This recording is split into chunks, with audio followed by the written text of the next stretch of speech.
Live right here on the early line, it is game number 2 of the marquee matchup this week during Major League Baseball. It's out in L.A. It's the Dodgers and the Phillies. So far in this set, the Dodgers took the opener last night, 5-3 the final over the Phils. Philadelphia opened up an early lead once again. It did not end that way. The Phils, since the All-Star break, 4-12. The Dodgers, 10-6. Today, it's virtually a pick'em in Los Angeles. Clayton Kershaw, yet another start, his third of this MLB season. -110 for Los Angeles, -106 on the other side for Philadelphia. The over-under, 8.5. Can the Phils even this set? Or will the Dodgers already at least win the series against Philadelphia tonight?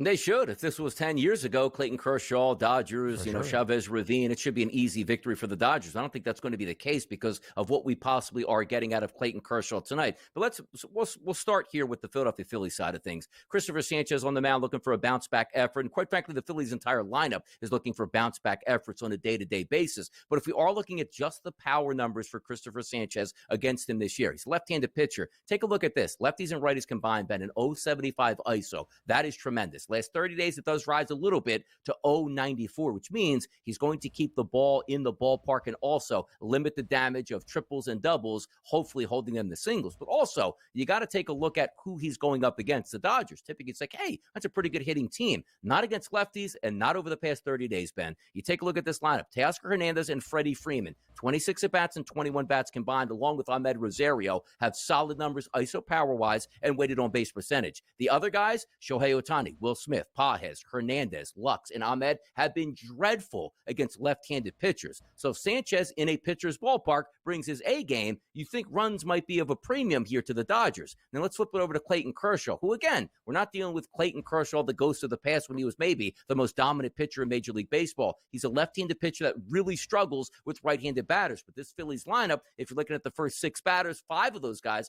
elevated numbers against left-handed pitching. The only guy that's not elevated is JT Realmuto with 1 at-bat, which obviously he probably either struck out or grounded out at that point. But Schwarber, Turner, Harper, Bohm, and Castellanos, all higher numbers. So if we're just being optimistic tonight and saying, don't take a look at what the Phillies have done in the past, they do have the better pitcher on the mound and the better lineup in play tonight. That should equate to a victory. I'll stand on that. We'll see where the line ends up. Again, the Dodgers only an underdog 13 times this year, but when booked as a dog, there is a reason why. They are 4-9. The most recent time last week, it was Clayton Kershaw getting a start against Dylan Cease. Kershaw's made 2 starts this year. It is year number 17 in Major League Baseball, all with LA. 17 or 18. I'll look at his years of service here in just a moment. But in the 2 starts that he has made this season, 7 2/3 on the bump. He has allowed 5 earned runs, and the Dodgers have split his 2 games. They won his first debut of this season against San Francisco. They lost last week 8-1 against San Diego. 0-1 the record for Kershaw with a 5.87 ERA. So yes, LA is the slight favorite, but it's not Clayton Kershaw of 2012 or even just a few years back. Philadelphia trying to get back to their winning ways. The 2 teams enter tonight separated by just a half game atop the National League standings. Philly has that half-game lead. Could it flip by the end of tonight in Los Angeles? Only 9 games yesterday in Major League Baseball. Plenty more today. If the 2 top teams in the National League face off in Los Angeles, teams 3 and 4, at least from a record perspective, face off this week starting today in Atlanta. The Braves host the Brewers, -132, the number in favor of Atlanta. A total of 9 today in the ATL. What do you like between the Braves and the Brew Crew? I think the Atlanta Braves deserve to be a favorite here of at least 125 or higher, which they are at the FanDuel Sportsbook. You take a look at Colin Reyes on the mound. He's been dominant as a right-handed pitcher against left-handed batters, but struggling a bit against right-handed batters. But if you are looking at the past 30 days for this Braves lineup, it is starting to improve against right-handed pitching. Above average ISO power numbers, Austin Riley, Marcell Ozuna, Matt Olson, Orlando Arcia, Jerry Kelenic, Whit Merrifield. How about that, believe it or not, a 222 ISO against right-handed pitching. And also, if we're looking at Bryce Elder, usually it's always think like, oh, I hope maybe like a Chris Sale's on the mound today. Not the case, but he hasn't been bad overall, because if we are checking out his statistics over the past 60 days, an 82 xFIP minus, the ERA is a little bit high, but his xFIP number, 3.31, Sierra, 3.52, all manageable. And you take a look at that lineup, which leaves a lot to be desired at times for Milwaukee. Now, granted, are they both frontline pitchers? No, they're not. You are playing Atlanta. It's going to be muggy tonight in the high 80s. Slight wind blowing out, so it's always tempting to take those overs, but it does take 10 runs to beat you tonight. I don't know if that's going to happen, but I do think the stronger play to me is I think Atlanta handles their business tonight and knocks off Milwaukee. I would take them money line. The Braves still the highest under percentage in MLB, more than 62% of their games, including all 4 this weekend at home against Miami. They split that series, by the way. For a second straight night, the Lone Star State battle in Arlington rages on. It is Texas and Houston. The Astros with Framber Valdez on the bump, a road favorite tonight. It was the Rangers walking it off yesterday in extras. A Josh Smith 2-run home run was the difference. What happens in game number 2? You know what's going to be interesting about this game as you're trying to set this up is we have a pitcher that's going to be making his major league debut this season. Those are always tough to say. You know what? I have an exact idea of how he's going to fare. But the one thing I do know is Framber Valdez on the opposite side is a left-handed pitcher. He's been one of the better pitchers in Major League Baseball, even over the last 60 days. A 73 xFIP minus number, a 3.02 xFIP number. And if we're just looking at the statistics over the last 98 batters, Ben, that he faced, you take a look at an 0.88 ISO, a weighted on base percentage of 254. Now let's throw it over to the Texas lineup. Forget about even who's on the mound pitching for them. Let's just see how they've done against left-handed pitchers over the past 30 days. Adolis Garcia, only 7 at-bats. He's done really well. Robbie Grossman, only 15 at-bats. He's done really well. Now you want to take a look at some of the other players, just ISO power number-wise. A 0 for Simeon, a 0 for Seager, a 0 for Langford, a 0 for Jung, a 0 for Heim, a 0 for Duran, a 0 for Tavares. That paints the picture right now. You're seeing a price point of, what's the updated number? Do we have that graphic up? It was like 125, 130-ish, I believe. Like, I don't know why technically, really, it is that low if that's the pitching matchup that we're getting tonight. So, I would go with public play. I don't care. I'd go with the Astros. So Tyler Mahle gets the start today for the Rangers. Again, he has been around Major League Baseball the last few years. I believe he was in Cincinnati most recently. Yes. I will check that. In Minnesota, he was in Cincy and then pitched with the Twins, at least in part in 2022 and last year in 2023. I loved him on the Reds when I started working here at the SportsGrid Network. One of my favorite K-prop looks, of course, makes his season debut tonight for Texas. When you look at these two teams, DRS, the Astros now back by a game and a half in the American League West behind Seattle. Houston has lost 6 of its last 8. Texas, despite the win in the opener yesterday against the Stros, has still lost 7 of its last 10. So both teams looking to play better baseball against their in-state rival. The Royals lost yesterday at home 9-5 against the Red Sox. Boston has won 5 of its last 7. KC 6 of its last 8. Both teams battling for that third and final American League wild card spot. The Royals still hold a game and a half advantage over Boston. Seth Lugo gets the start tonight for KC. Minus 130 on the money line. Total is 8.5. What's the play in this Midwest matchup? It's going to be a good one. I do think this one's closer to a coin flip, typically to what we saw yesterday, which I actually think Kansas City should have won, but they didn't because the bats for the Red Sox certainly were hot. But what a difference a day makes here, Ben. We were talking about 90-degree temperatures and the wind blowing out yesterday. Now we're talking about 70-degree temperatures. Not 70, but mid-70s at that point. But the wind blowing in 9 miles an hour, which could have an effect here. You take a look at Seth Lugo over the past 60 days, an 84 xFIP minus number, but a 3.14 ERA. So those two numbers match up. Brian Bayo, take a look at this. A 93 xFIP minus, which is above average for a pitcher, but an ERA coming in at close to 6. So sort of pitching and getting a little bit unlucky at this point. So let's just say those analytical numbers do hold true. Why not take Boston at a slight price point here as a dog? I like the look, DRS. More on the early line next. Could it be a record-setting day in Oakland? Yesterday it was. The White Sox making history for all of the wrong reasons, losing 21 straight games to the A's in their series opener. 5-1 was the final. That matches the longest losing skid in the history of the American League.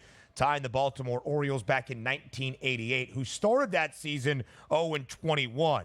Could the White Sox drop 22 straight today against the A's?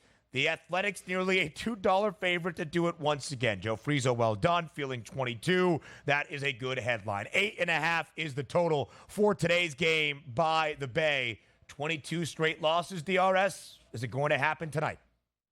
Feeling 22, about to fall into a blank space right now with another loss. Could be amazing out there on the West Coast. I wonder how many people are going to show up for this game here, but let's just talk about the optics of it. The Oakland Athletics with Ross Stripling on the mound are close to a $2 price. That is absolutely outrageous, but what gives you any hope? Like, we started this by having the recap yesterday for what happened between Oakland and Chicago, and forget about the game itself. You just look at that roster 1 through 9 and go, can anybody get base hits? And it's the same thing once again today, because if you're lining up the Chicago White Sox team against Stripling, who's not a great pitcher, but actually does have some decent statistics with ISO power number weighted on base percentage. But just look at this lineup here. Vargas, Baldwin, Robert, Sheets, Vaughn, Sosa, Fletcher, all below the Mendoza line for ISO power numbers. So if you have 7 dead bats in the lineup and just 2 decent ones, and those 2 decent ones are Benintendi and Corey Lee, which we told you are hitting around 150 apiece, it feels like, for both of them.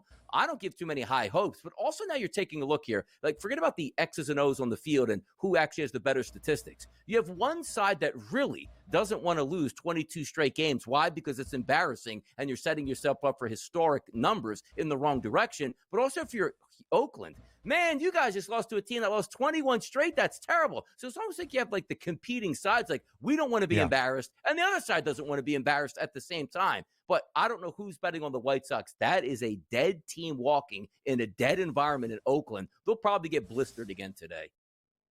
Yeah, I would expect that to be the case. I don't know how it ends. Baseball is a random sport, so things could happen that surprise you each and every day. It just looks really porous at this moment. And yes, it is a 21-game skid for Chicago at this moment, but they are 61 games. 61 below 500. 27-88 is the overall record this year for the White Sox. Next up, we go to Cleveland, where the Guardians have a half-game lead over both Baltimore and New York for the best record in the AL. But this week in the land, one of the hottest teams in baseball. The Diamondbacks have won 10 of their last 12 games. It's a virtual pick'em once again, as it was yesterday in Cleveland. The Guardians now a slight home favorite. Will they even out this set, at least through its first 2 games against Arizona today? Let me tell you a little tale. You take a look at Ben Lively, who's actually been a decent pitcher here for the Cleveland Guardians on the season, but that's not even where I want to go at this point. His ISO power numbers are 229 as total for the last 30 days against 114 batters. But if we isolate that to just left-handed batters, it's a 259 and a weighted on base percentage of 331. So you say to yourself, okay, maybe Lively does well against right-handed batters, which he's doing, but how does he do against the lefties? I just told you. Look at the first 4 batters in the lineup today. 2 lefties, 2 switch hitters, which means, Ben, they'll all be left-handed batters. Corbin Carroll, 69 at-bats against right-handed pitching over the past 30 days, a 414 ISO and a weighted on base percentage of 442. That's off the charts. Ketel Marte, he'll be a switch hitter today. His last 56 at-bats against right-handed pitching, a 458 ISO and a 470 weighted on base position. Take a look at Jock Peterson here. 49 at-bats against right-handed pitching as a left-handed batter. A 410 ISO power number, weighted on base percentage 453. Josh Bell, 68 at-bats against right-handed pitching as a lefty. 300 ISO, 396 weighted on base percentage. That is insane to start the game. So forget about the side itself. Look at one of those first 4 batters here. You want props just to say hit a home run? They all check out. You want RBI props? They all check out. You want total bases? They all check out at this point. Here's the only issue. Wind blowing in from right field 13 miles an hour, and a rainy forecast in the low 70s. I hope this game plays, and if it does, those lefties on the Diamondbacks should be doing damage once again today.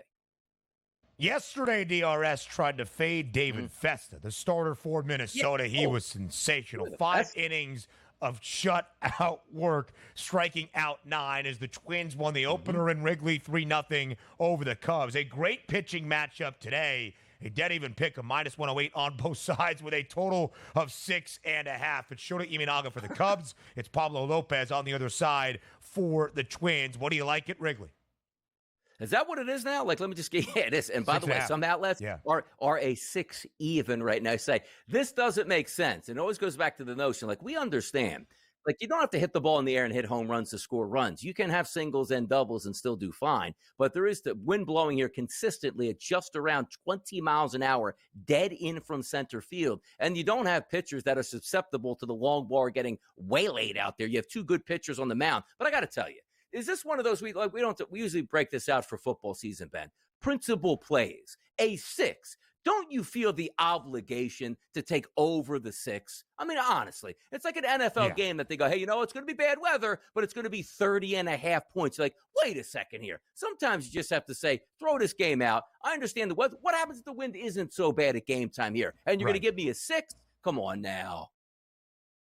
I would agree with you. It's a postseason total that maybe we can see at least some runs. 7 wins today. 7 gets the victory, and the under has the juice at 6.5 on FanDuel. Why some other outlets perhaps are showing a 6. 2 teams trying to stay in the wild card race in their respective leagues. The Cardinals in the NL, the Rays in the American League. St. Louis got shut out yesterday in that standalone game against the New York Mets. They remain in the loo with Sonny Gray on the bump and booked as greater than $1.50 favorite. 7.5 is the total.